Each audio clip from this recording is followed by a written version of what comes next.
Terre de café, DeLonghi et Brita présentent à l'origine les voyages de Christophe Servel à la recherche des plus beaux cafés. On a beaucoup parlé de sourcing dans cette série de podcasts et on s'aperçoit que chaque paquet de café contient une histoire particulière à l'intérieur. C'est ça aussi le café de spécialité.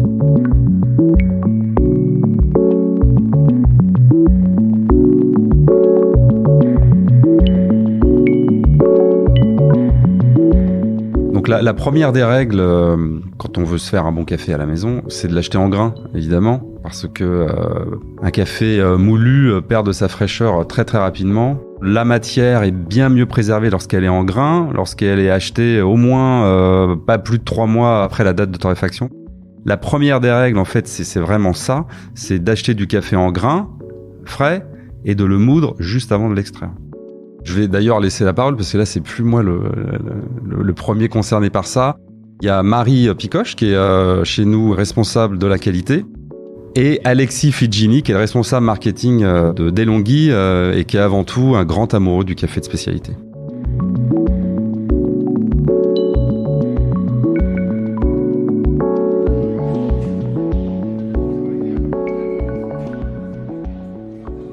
Premièrement, je vais avoir le choix de ma machine. Plusieurs options s'offrent à moi, donc la machine plutôt automatique, donc pour une personne qui est plutôt novice, amateur, mais avec l'envie de progresser. Je vais avoir cette technologie qui va me permettre de réaliser toutes les étapes qu'un barista va faire derrière son comptoir à la maison. J'ai juste à remplir mon réservoir à grains et mon réservoir à eau, choisir ma recette, donc un espresso, un café long, un cappuccino, il y a une infinité de recettes, et ensuite la machine va m'aider à personnaliser. Si je suis un profil un peu plus initié, avec une compréhension un peu plus poussée au niveau de la mouture, au niveau du ratio, et que je veux réaliser tous ces gestes manuels du barista à la maison, je vais m'orienter sur une autre machine qui va être la Specialista. C'est une machine expresso avec un moulin intégré, c'est-à-dire que je vais avoir le côté extraction, le côté mouture, et je vais pouvoir gérer moi-même tous ces paramètres pour réaliser ma boisson parfaite à la maison. La première étape, ça va être, une fois le paquet ouvert, de regarder la couleur de torréfaction. Suivant la couleur de torréfaction, on va pouvoir ajuster la finesse de sa mouture. Plus mon café va être clair, moins il va être friable, je vais devoir le moudre plus finement. A l'inverse, plus il est cuit, donc plus il est torréfié, plus il est foncé, plus je vais devoir le moudre grossièrement. Sinon, si je le moue très finement et qu'il est très torréfié, ça va devenir de la poussière et l'extraction sera pas bonne. Sentir le grain, c'est intéressant. Le plus rigolo, c'est de croquer un grain. Des fois, on peut croquer un grain et au bout de peut-être 30 secondes, le mâcher. Donc quand ça se mélange à la salive, on peut avoir des notes aromatiques très très nettes, comme des notes acidulées, de fruits rouges, de fruits de la passion, des fois de chocolat aussi. Voilà, ça va dépendre de la variété et du process. La deuxième étape, lors de la préparation de son café, va être au niveau du choix de l'eau. L'eau est partie intégrante du café à 88-90% dans un espresso, et c'est là qu'il faut se poser les bonnes questions. Dois-je choisir une eau bouteille? Dois-je choisir l'eau du robinet? L'important est qu'il y ait une eau filtrée. C'est pourquoi on équipe toutes nos machines avec un filtre qui va être changeable tous les 2 à 4 mois suivant la dureté de l'eau et suivant la filtration que vous faites, et également le nombre de cafés que vous faites tous les jours. Néanmoins, si vous voulez des conseils au niveau de l'eau, le meilleur expert va être votre barista.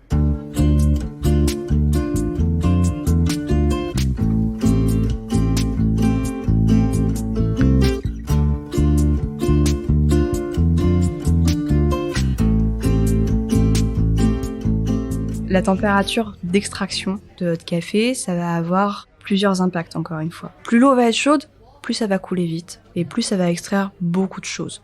Malheureusement dans le café, on ne veut pas forcément tout extraire.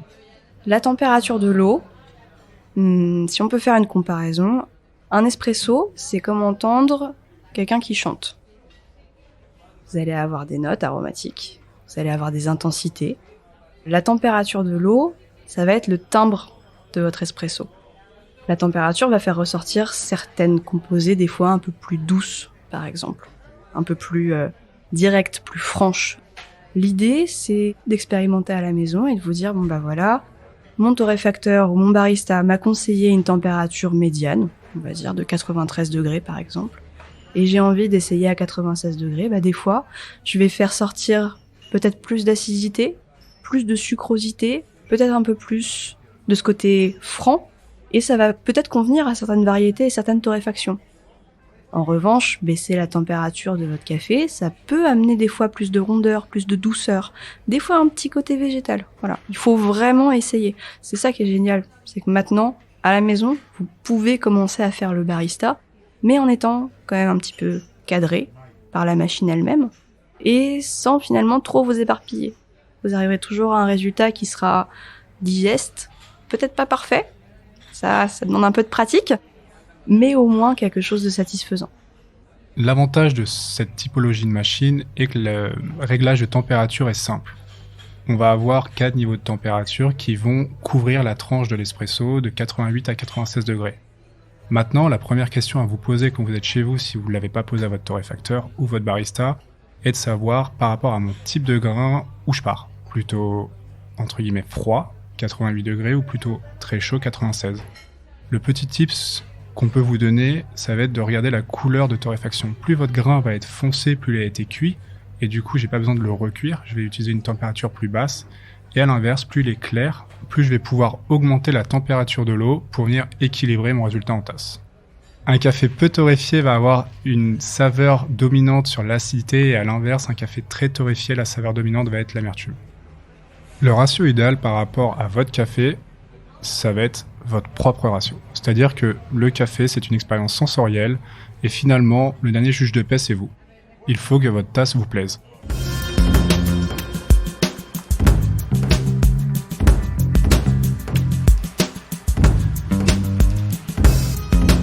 Dans le monde du barista, le ratio dit commun, c'est 1 gramme de café pour 2 grammes d'eau. Maintenant, vous pouvez toujours ajuster les réglages par rapport à vos goûts, avoir plus ou moins de café par rapport à une quantité plus ou moins importante d'eau. Sur une machine automatique, vous pouvez régler votre intensité, donc le nombre de grains que vous allez moudre, et également votre longueur en tasse. Et là, si vous avez peu de connaissances ou si vous testez un nouveau café, votre torréfacteur ou votre barista va pouvoir vous aider. Ensuite, il va falloir affiner cette recette par rapport à vos goûts. L'idéal est d'avoir ce qu'on appelle une extraction queue de souris, c'est-à-dire pas du goutte à goutte où là on va avoir trop d'amertume et du coup mon moulin va être beaucoup trop serré, donc proche du 1 sur les machines automatiques et manuelles de Longhi. Et à l'inverse, pas trop rapide non plus, faut pas qu'il soit trop aqueux, qu'il ait peu de corps et qu'on ait quand même de l'amertume parce que ça aura coulé trop rapidement. Du coup, une fois qu'on a extrait son café, encore une fois, faut faire confiance à ses sens. Il y a quand même des grandes caractéristiques de sous-extraction ou de surextraction. La sous-extraction, par exemple, c'est si votre café goûte trop acide, mais une acidité qui est pas agréable, qui est plate, qui va pas avoir de sucre pour le soutenir. Également encore, qui souvent va être un peu aqueux, ou alors des notes salines. Ça, c'est ce qu'on appelle la sous-extraction. Ça veut dire qu'il va falloir peut-être changer le ratio, peut-être changer la mouture, pour aller extraire un peu plus, aller chercher du sucre. À l'inverse, la surextraction, ça va se caractériser généralement par une puissance, des fois une amertume, en fonction du degré de torréfaction, mais une puissance qui va pas être très agréable, qui va pas être très équilibrée. Donc si jamais votre café est surextrait, il va falloir peut-être ouvrir un petit peu le moulin. Afin de calibrer son café, la première étape, ça va être de jouer avec sa finesse de mouture. Donc je vais avoir une action sur mon moulin. Si mon café en tasse est trop amer, je vais devoir serrer mon moulin. On va avoir une extraction qui va être plus courte et donc moins d'amertume. A l'inverse, si mon café est trop acide en tasse, on va devoir affiner son moulin pour avoir une extraction qui va être plus longue. Pour rappel, il y a une règle entre guillemets dans le café qui dit que les 10 premières secondes, on va chercher l'acidité, de 10 à 20, on va chercher le sucre, et au-dessus de 20, on va chercher l'amertume. Le principe d'extraction, ça va être de jouer avec ces 3 saveurs pour avoir un résultat équilibré. Quand Marie parle d'un ratio, pour rappel également pour le consommateur, c'est une quantité de café moulu par rapport à une quantité d'eau.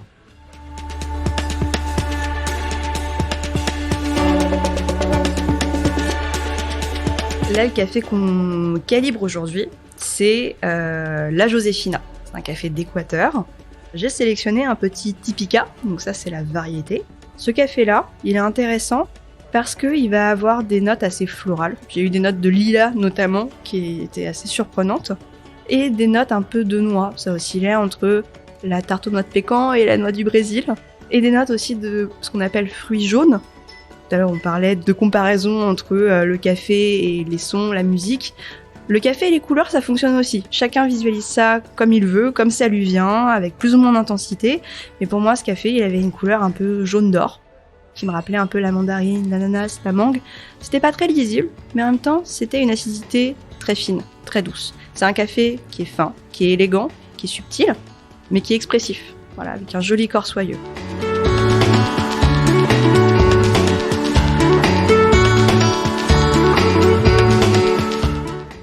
La première étape, ça va être d'ouvrir son paquet et de contrôler la couleur de torréfaction pour pouvoir choisir la finesse de la mouture. On est sur une torréfaction plutôt claire, ce qui va nous permettre déjà de s'orienter sur un chiffre petit sur notre moulin. Donc là, je me suis axé sur la finesse de mouture 2. Et ensuite, je mets mon café dans ma trémie. Et c'est parti pour l'expérience.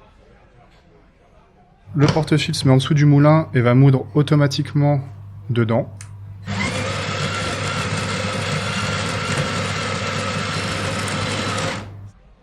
Je vais utiliser le levier latéral gauche, ce qui va être une aide au temping, qui va me permettre de toujours réaliser le même temping. Un bon temping permet d'avoir une belle extraction. Temper signifie tasser, ça signifie qu'on va appliquer une certaine pression pour uniformiser la mouture dans le filtre.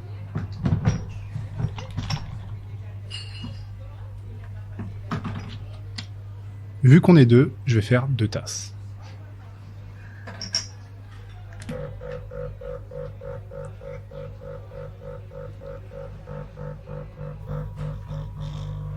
Je vais également pouvoir contrôler mon extraction en regardant mon manomètre. Quand il est à midi, ça veut dire que tout est parfait.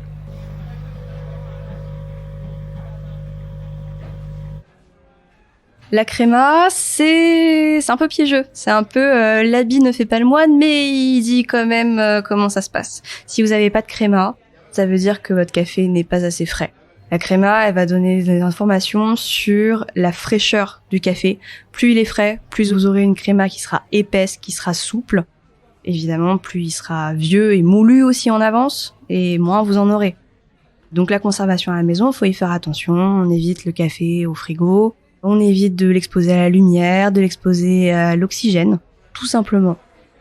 Nous, on vous conseillera toujours de touiller votre espresso, déjà pour le refroidir, mais aussi pour, encore une fois, homogénéiser les textures de votre café pour avoir une tasse parfaite et homogène. La première chose avec laquelle on va déguster, c'est le nez. Sentez-le comme un bon vin. Remuez votre café avec une petite cuillère sous votre nez. Sans vous en mettre partout, ça peut arriver, mais juste pour homogénéiser aussi toutes les textures et saveurs, il faut casser la créma. En tout cas, nous, c'est ce qu'on va vous conseiller. Votre nez, l'analyse des odeurs, ça va être une première impression, et la première impression, elle ment très rarement, même sur le café, et encore plus, en général dans le goût. Sentez ce que vous buvez, sentez ce que vous mangez.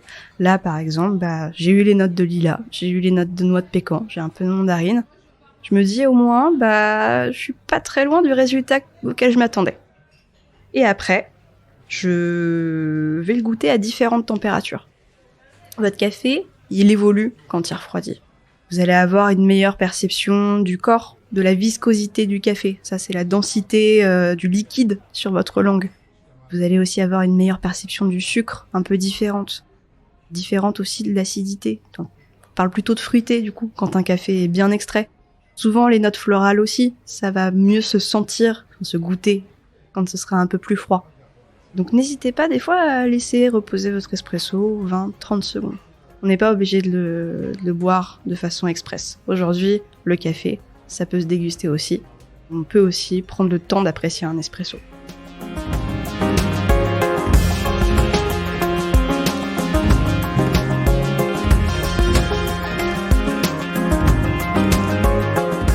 Grâce aux conseils des experts café Delonghi et Terre de Café, Alexis et Marie, vous pouvez maintenant réaliser de délicieux espressos à la maison, comme les pros.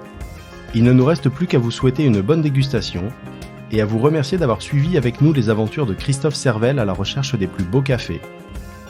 À l'origine, remercie Brita et Delonghi pour leur soutien à la filière du café de spécialité en France.